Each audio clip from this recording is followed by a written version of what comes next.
Voilà ce qu'on pouvait dire, mesdames et messieurs. L'émission continue, mon cher Jacques, avec vous. Nous étions sur ce dossier jeudi, il faut le rappeler, hein, voilà. Et cette question que nous nous posons, gouvernance de la transition, le système d'Alpha se remet-il en place? Tamba a élucidé, il a donné beaucoup d'explications là-dessus. Allez-y, mon cher Jacques. Je l'ai bien écouté la dernière fois avec beaucoup de précisions sur un certain nombre de choses qui nous amènent à maintenir cette question pour ce matin, mais peut-être pour les jours à venir, puisque nous reviendrons sur d'autres dossiers aussi. Justement. Je voudrais faire cette précision puisque nous avons fait le choix parce qu'au début, nous avons soutenu cette histoire. Nous continuons à soutenir. Et pour une raison bien simple, parce que quelle histoire? La transition en cours, monsieur Guirassy, parce qu'on a mis au cœur de cette transition la lutte contre la corruption. Ouais. Ce choix-là, c'est un choix que moi, personnellement, j'assume parce que je me suis dit, j'ai vu des choses qui me rassurent. Et alors, quand je vois des choses qui suscitent à moi des interrogations, je suis dans l'obligation de m'arrêter et de dire, est-ce que le système Alpha est en train de se remettre, n'est-ce pas, en place? Le système qu'on a combattu, le système que le colonel Doumbouya dit avoir combattu le 5 septembre 2021.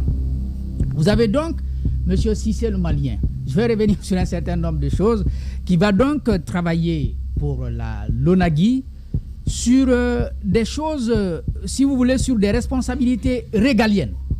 Des responsabilités vraiment régaliennes qui devraient être du ressort de la LONAGUI en tant que représentante de l'État dans l'affaire des jeux, donc dans le travail des jeux, dans la régulation des jeux avant et ensuite dans l'organisation des jeux dans notre pays.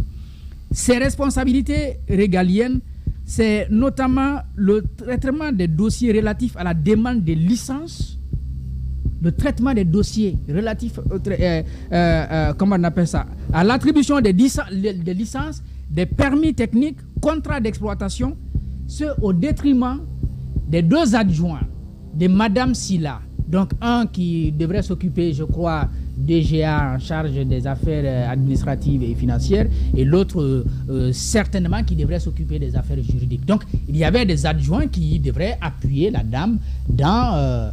j'ai fait l'économie parce que Tamba est venu largement dans les démarches qu'elle a pu faire pour l'amener du Mali pour ici. Ça, c'est première responsabilité régalienne. Ça devrait se faire soit par elle-même si elle ne voulait pas partager, mais si elle voulait partager, ça devrait être fait par ses adjoints. C'est donc M. Cissé qui va, pour le temps qu'il va être consultant au niveau de la LONAGUI, va gérer cette question. L'autre chose, il va quand même gérer la comptabilité. La comptabilité de la LONAGUI. D'abord, elle va être gérée cette comptabilité à partir du Mali. Les grandes gueules. Ce qui est, à part le fait que c'est une responsabilité régalienne, comme je le dis, elle va être gérée cette comptabilité à partir de Bamako. Ce qu'on ne comprend pas, à travers une plateforme qu'ils ont appelée Brila ou Braila, selon qu'on s'exprime en anglais ou en français. Et lorsque la nouvelle équipe arrive pour faire... donc c'est de 2019 à 2022 que tout ce que je suis en train de raconter va se faire. D'abord avant que la nouvelle équipe n'arrive, après le coup d'État, on va quand même constater un certain nombre de choses. Notamment cette enquête qu'on a présentée ici, je crois au mois d'avril, ou je sais pas, en tout cas en début d'année 2023, non, 2022 carrément, il s'agissait bien sûr de... C'était en octobre 2022. En octobre 2022. Il s'agissait donc de ces montants perçus par la LONAGUI qu'on a dit ces montants qu'ils étaient arrivés au Trésor et après vérification, on se rend compte qu'il y a une différence majeure, au moins autour de 15 milliards de francs guinéens. Je reviendrai certainement là-dessus. 20 milliards de francs guinéens et poussière. Voilà. Donc, un montant considérable qui n'a pas été en tout cas dont les pièces justificatives n'ont pas été reçues par n'est-ce pas, le Trésor. Si on a manqué de temps, on peut...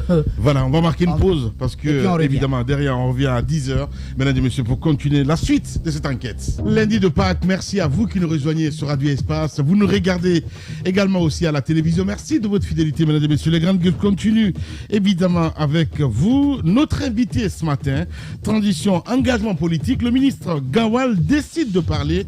Il est notre invité ce matin. La Guinée attend toujours, je le disais tantôt, l'avènement donc de Guinée Télécom. Au-delà donc des nombreuses annonces, les faits sont que la compagnie de téléphonie donc traîne le pas.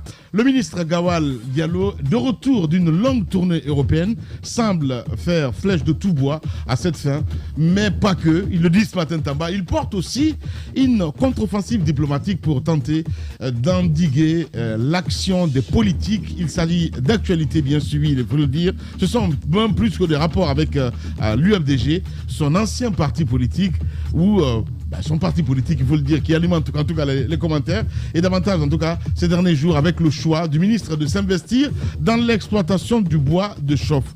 Gawal, le grand oral à suivre ce matin, dans notre émission Les Grandes Gueules sur Radio Espace Guinée. On continue cette enquête avec vous, mon cher Jacques Léwalino. Cette année n'est pas avec nous ce matin, évidemment, parce que c'est lundi de Pâques. Allez-y, mon cher Jacques. Donc, je disais, après ces responsabilités régaliennes, le constat qu'on va faire finalement que la dame va faire une déclaration du côté du Trésor public qui ne va pas être confirmée parce que tout simplement il va y manquer des pièces justificatives, et jusqu'aujourd'hui nous avons du mal à savoir quel traitement est réservé à ce dossier, parce que nous n'avons fait que le constat après une enquête journalistique bien sûr, mais le travail a été fait par l'ancienne présidence de la République, donc l'équipe de M. Alpha Condé, qui a élaboré des rapports, et ces rapports font partie de cet armada de dossiers qui a été transporté à l'agence judiciaire de l'État, et sur la base de quel document finalement la CRIEF est en train de faire, n'est-ce pas, son travail. Donc Mme Aminata Sylla, elle est tranquille jusqu'à aujourd'hui. Maintenant, l'autre contradiction majeure et qui nous renforce davantage dans notre interrogation. Le chef de l'État va prendre un décret renforçant le décret de 2002 qui donne, n'est-ce pas, beaucoup de pouvoirs à la LONAGUI, disons des pouvoirs qui lui ont été retirés par un concours de circonstances, puisque à sa création, c'était déjà à lui, il revenait d'organiser les jeux, et puis qui avait le monopole. Et progressivement, ce monopole s'est vu cassé avec l'apparition de nouveaux opérateurs, n'est-ce pas, dans la gestion, n'est-ce pas, des segments de jeux physiques. Ouais. Progressivement, on va évoluer comme ça. Le colonel Doumbouya va prendre un décret pour non seulement rappeler le décret de 2002, mais en renforçant les pouvoirs de la LONAGUI. On n'a pas fait 5 mois. On va prendre un autre décret pour casser ce monopole. Qu'est-ce qui se passe? C'est-à-dire en 2022, soit 20 ans après donc le décret de Lansana Conté, on dit bon, ce qui a été fait en 2002 là, je crois que c'était bon, mais on va renforcer. Quelques mois après, vous revenez pour dire non, ce qu'on avait dit là, ce n'est pas mieux. On va créer une agence de régulation. Même si notre question lors du passage de Barry dans ces studios reste encore légitime, le fait de dire la LONAGUI, vous dites, vous faites mieux. Il l'a dit en bas. Que Guinée Games, etc. Ouais. Mais qui vous contrôle, etc. Mais si vous décidez de mettre une agence de régulation, il y a des choses que vous ne pouvez pas faire. Notamment des grandes gueules. Des possibilités de casser, n'est-ce pas, le monopole. Parce que désormais, cette agence, avec la nomination de son directeur, a la possibilité de faire, parce qu'il y a un alinéa dans ce décret-là qui le dit clairement, l'agence peut faire des propositions au chef de l'État, donc à l'exécutif, sur des propositions, sur un certain nombre de choses, notamment l'attribution des marchés, l'ouverture, n'est-ce pas, du marché à la concurrence. Et ce que nous apprenons, c'est que finalement, ça va se faire. D'ailleurs, dès lors que vous lisez les articles de ce décret, vous vous rendez compte que c'est une possibilité qui est offerte. Mais le fait que le monsieur, il soit nommé, et le fait qu'on comprenne que son travail, qu'il s'est occupé en réalité des responsabilités régaliennes de la LONAGUI depuis sous Alpha Condé, et que c'est ce qu'on est en train de continuer à renforcer aujourd'hui, ça continue, n'est-ce pas, à susciter des interrogations. Et l'autre détail, le fait que beaucoup de sources indiquent qu'il fait partie de ceux qui ont mobilisé des fonds quand même pour cette histoire du troisième mandat. Donc la mobilisation des ressources auprès des opérateurs de jeu pour participer, n'est-ce pas, à ce travail. Et le serveur, la question du serveur qui a disparu, qui ne nous permet pas aujourd'hui de comprendre exactement combien l'actuelle équipe a trouvé dans les comptes de la LONAGUI. Autant de questions qui restent posées et qui continuent à, si vous voulez, à légitimer davantage notre interrogation, et c'est à dire au chef de l'État, ou disons à lui demander clairement qu'est-ce qui se passe. Qu'est-ce qui se passe? Autant de contradictions en peu de temps. Voilà, mon cher Mara, allez-y. Diba d'abord, allez-y, mon cher Diba. Voilà, justement, alors ce matin, ce dont on parle, il faudrait qu'on fasse la part des choses, puisqu'on parle de Cissé. Lorsqu'on parle de lui, les gens disent le Malien. Alors il ne s'agit pas d'un débat de nationalité, puisque entre la Guinée et le Mali, il y a déjà depuis les années 60 une convention d'établissement. Voilà, il y a une convention d'établissement entre les deux États. Le Malien se sent comme chez lui en Guinée et inversement. Donc, ce qui se passe, Lamine, c'est que je pense que la nomination de M. Cissé à la tête de cet organe de régulation, soit c'est une erreur, le président n'a pas eu les bonnes informations, ou tout simplement on a voulu passer par effraction en force. Parce que n'oubliez pas que celui-là dont on parle, vous vous souvenez avec sa structure Brisla, on lui reproche d'abord, il y a encore quelques mois, d'être celui-là qui gérait la comptabilité et les affaires financières de la LONAGUI à travers sa société Brisla. Deuxièmement, on lui reproche en collusion avec son cabinet. Voilà, son cabinet. Le nom exact, c'est le cabinet avec Brisla. C'est Brisla Audit et Finance. C'est cela le nom du cabinet. Justement, voilà, donc le cabinet qui serait à l'origine de la gestion, de la comptabilité, mais aussi des affaires financières de la LONAGUI. Mais à ce niveau, il y a un véritable problème. Vous vous souvenez de cette enquête qu'on avait menée ici, les révélations qui avaient été faites sur les chiffres, parce qu'il y avait une disproportion par rapport aux chiffres que madame avait déclaré à l'époque avoir versé, voilà, au niveau du trésor public. Tamba va revenir dessus. Je peux même les préciser rapidement pour nos auditeurs, mon cher Diba, tu permets. D'accord. Alors, tous les éléments, en fait, le problème c'était quoi? Lorsque la LONAGUI verse au trésor public à travers le receveur central, il y a des quittances, c'est des reçus pour dire nous avons reçu tel montant, et c'est comme ça que ça se fait. Alors, tenez-vous bien, des versements ont été faits. Voici les montants pour lesquels il n'y a aucune quittance. L'inspection générale des finances et l'inspection générale d'État s'y sont précipités. Et ils ont relevé qu'il y a un souci au niveau des reçus de versement. Qu'est-ce qu'on nous sait?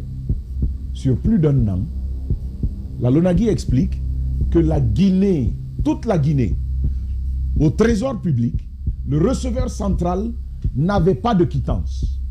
Sur plus d'un an. Voici les montants. Les montants pour lesquels il n'y a aucun reçu, donc aucune trace. 20 milliards, 337 millions. Les grandes gueules. 612 453 francs guinéens. Un autre montant, 1 milliard, 461 millions, 780 000, pour lesquels il n'y a pas de reçu. Bref, nous sommes dans une fourchette de 22 milliards de francs guinéens. Les grandes gueules. On n'a aucune lisibilité. Aucune lisibilité. Ça, pour un an, et qui a géré? C'est juste pour un an. Juste pour 2019. Les grandes gueules. 2019. Et qui a géré? Qui gérait les finances? Oui. Allez savoir. Et puisque les chiffres qu'elle avait annoncés, c'était en 2019 47 milliards. Et lorsque ça a été regardé, étudié, il y a eu une différence nette qui s'est créée. Donc cette somme-là, il fallait la justifier.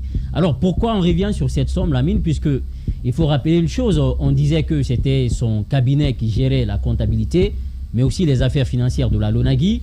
Vous vous souvenez, sous Alpha Condé, il y avait eu la nomination de 2 DGA, c'est-à-dire un DGA chargé des affaires administratives et un autre DGA chargé des affaires financières. Ces 2 DGA avaient été nommés effectivement. Celui des affaires financières, c'était tous les services, le service comptabilité, partout en tout cas, on devait parler de redevance et tout. Tous ces services-là devaient être rattachés au directeur, au DGA chargé des affaires financières. Mais jamais cette décision n'est tombée, le CA s'est retrouvé. On n'a jamais rattaché ces services-là au DGA chargé des affaires financières. C'est la même chose pour le DGA chargé des affaires administratives. Donc tout simplement, on a confié la gestion de la comptabilité au cabinet de M. Cissé, qui avait la même mise sur les chiffres. C'est ce qui fait que quand on a dit que le disque dur a disparu, automatiquement on a fait un rapprochement. À lui, on a dit effectivement, il serait à l'origine de ce qui s'est passé. Les grandes gueules. Et pour finir rapidement, pardon, il y a aussi une autre situation qui me semble être grave, parce qu'on est face à une situation de conflit d'intérêts. N'oubliez pas que M. Cissé, à un moment donné, a travaillé avec FlexBet, qui est une entité de M. Manchot, avec lequel il est arrivé en Guinée, s'il vous plaît. J'ai là une ordonnance de la Chambre de commerce de Guinée, qui a rendu son ordonnance dans laquelle il a sommé la société FlexBet à verser à la société Brisla Audit et Finance SARL de M. Cissé la somme de 5 milliards 250 millions. Alors, la Chambre du commerce, le tribunal du commerce qui a sommé, en tout cas la société FlexBet a versé cette somme de 5 milliards 250 millions à la société de M. Cissé qui est Brisla. Pourquoi? Les deux travaillent ensemble. Vous vous souvenez que FlexBet, c'est le partenaire technique de la LONAGUI. Au même titre que du côté du Mali, il est le partenaire technique de la société, en tout cas qui gère les jeux du côté du Mali. Donc, c'est cette expérience que Mme Silla, à l'époque, avait voulu transposer en Guinée. C'est ce qu'il a amené en Guinée à l'époque pour un voyage d'études. Et c'est là qu'ils ont rencontré FlexBet, qui était le partenaire technique de la Société nationale de loterie du Mali. Donc, de retour en Guinée, ils ont voulu transposer la même expérience ici. Donc, FlexBet, qui est le partenaire technique, qui travaillait en synergie avec M. Cissé, lorsqu'ils se sont séparés, ils sont allés devant la justice. Donc, finalement, le tribunal du commerce a sommé la société FlexBet à verser la somme de 5 milliards 250 millions à la société de M. Cissé. Donc, cette personne-là qui est aujourd'hui nommée à la tête de l'organe de régulation a des intérêts, à un moment donné, avec la LONAGUI, a eu un conflit avec le partenaire technique de la LONAGUI qui est FlexBet. Donc, nous sommes face à une situation de conflit d'intérêts. Vous ne pouvez pas être juge et arbitre parce que sa nomination à la tête de cette entité, il y a des conséquences. On peut s'attendre à des conséquences. D'un côté, vous avez un homme à un moment donné qui a eu qui est à couteau tiré avec certains travailleurs même de la LONAGUI. Est-ce qu'on peut aller vers un règlement de compte? Ça, c'est la question que l'on se pose. Mais aussi l'autre aspect, parce qu'on n'a pas libéralisé. C'est vrai qu'on a dit qu'on casse le monopole, on crée un organe de régulation. Mais au niveau des jeux, surtout des jeux avec tels que Guinée Games, les jeux que Guinée Games gérait, l'instant, le monopole n'a pas été encore cassé à ce niveau. Maintenant, à son arrivée, est-ce que lui, il va ouvrir les vannes, il va confier cela, sachant qu'il a eu des démêlés avec la LONAGUI? C'est l'inquiétude aujourd'hui qui revient au devant de la scène. Diba Milimono, allez-y Mohamed, vous donnez un brin comme ça demain mardi, on va continuer la suite Mohamed Mara. Moi mardi, justement il serait bien de revenir là-dessus, mais moi j'ai un gros souci avec ce conflit d'intérêts. On nous parle là quand même d'un homme qui, selon de multiples sources, a été celui qui a fait le tour des sociétés de Paris et pour collecter l'argent dans ce secteur-là, dans le cadre de la mobilisation pour le 3e mandat. C'est de lui qu'on parle. 2, on parle d'un homme. Alors, il faut préciser que ce n'est pas à charge parce que nous sommes allés aussi vers lui. Diba et moi l'avons rencontré pendant près de 2 heures. On a discuté, on a posé les questions clairement. Et je vous l'avais dit ici lors de la première émission le jeudi. Est-il mardi? Est-il malien? Il l'a dit. Il est fier d'être malien et d'être guinéen parce que le Mali, il a fait ses humanités au Mali. Le Mali a financé ses études et ainsi de suite. Ses parents y étaient installés. Sa mère est malienne, il nous l'a précisé. Mais son père, il faut le reconnaître, est d'origine guinéenne. Donc, il nous a dit qu'il a étudié pour le compte du Mali. Les grandes gueules. L'administration d'air du Mali. Et ensuite, un autre diplôme du côté de la France. Je ne vais pas revenir là-dessus parce que Tamba s'est exprimé de long en large la dernière fois sur les compétences. La pertinence de cela, c'était quoi? C'était la question de l'expertise dans les questions de jeux et paris. Bien. Quand nous avons échangé avec lui, déjà de ce que nous avons glané comme information et de ce que nous avons recoupé avec lui, c'est au Mali, lors de la visite de Mme Aminata Sylla à son arrivée à la tête de la LONAGUI en 2019, janvier, je crois qu'elle a été nommée le 27 janvier, si ma mémoire ne me fait pas défaillance. Et déjà en février, elle était du côté du Mali. Elle a fait une tournée à l'époque au Sénégal et dans d'autres pays pour s'inspirer de leurs expériences. Bien. Et c'est au Mali donc, en février, que le monsieur lui est présenté.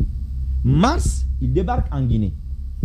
Août, les jeux physiques sont retirés à Guinée Games. Il nous l'a dit, c'était sa proposition. Parce qu'il estimait que les chiffres déclarés étaient nettement en deçà de ceux qui devraient rentrer. Ça, il nous l'a dit, c'est lui à l'origine de cette réforme. Et même l'augmentation... Mais ce qui est bizarre, parce que déjà, dans notre discussion, déjà avec lui, il nous a clairement affirmé qu'il a déjà un problème avec les chiffres de la LONAGUI actuelle. Ça, il nous l'a clairement dit également qu'il n'est pas très d'accord avec les chiffres actuels. Lui, alors que les chiffres actuels, on l'a dit ici, ont été multipliés par 4, voire par 5. Déjà. Et par rapport à l'augmentation du prix des licences. Justement. Il dit c'est les grandes gueules. La licence aussi, c'était lui. On est passé d'1 milliard à 4 alors milliards. Je lui ai demandé clairement, c'était quoi vos rapports avec la LONAGUI? Il m'a dit, et c'est là où ça devient intéressant, Lamine. Il dit qu'il est arrivé comme consultant. En fait, il avait 3 casquettes vis-à-vis de la LONAGUI. 1, il était consultant à titre personnel. 2, son cabinet s'occupait de tout ce qu'il y avait comme comptabilité et audit. Et nous avons demandé s'il y a un contrat dans ce cadre-là. Il nous a dit clairement non, il n'y a jamais eu de contrat écrit. Mais ils étaient payés, d'après lui, à la tâche. Bien. Imaginez, il n'y a pas de contrat, mais c'est quand même payé. Ça, c'est 2. Donc, il est le consultant principal de la boîte qui inspire les réformes, qui s'occupe des licences et tout, mais c'est également lui qui gère la comptabilité et les audits. Ça, c'est 2. 3, il est également le représentant de FlexBet. C'est là où ça devient intéressant. FlexBet, c'est qui? Zachary en a parlé ici jeudi. C'est cette société qui est le partenaire technique, notamment pour le compte duquel il travaille déjà sur le Mali. Et il a été amené en Guinée, c'est lui qui a conseillé FlexBet.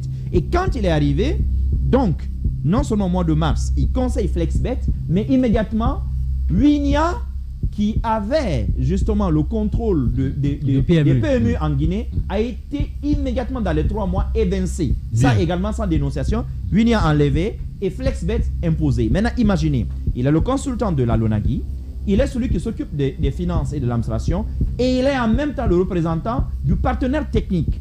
C'est là où ça devient intéressant. Voilà. Puisque lorsque l'audit va arriver, Lamine, permet-moi d'ajouter ceci, de terminer là-dessus. Lorsque l'inspection générale va arriver, pour essayer de faire la part des choses, qu'est-ce qui se passe? Le serveur, le disque dur du serveur disparaît.